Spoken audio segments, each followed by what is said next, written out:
the bearings and one of the, probably the alternator going out a little bit.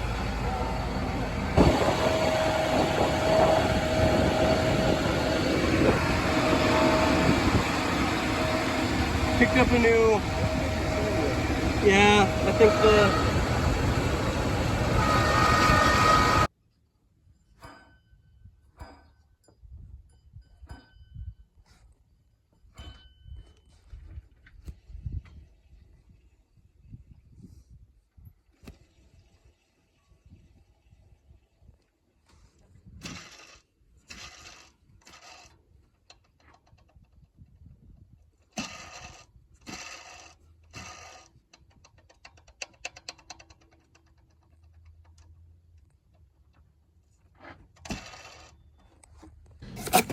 here in Minnesota, with the chirpy chirp and the squealy squeal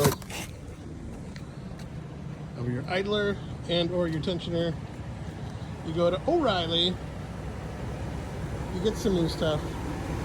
You wonder why it's $80 for those two things, but you gotta drop it. Because Minnesota is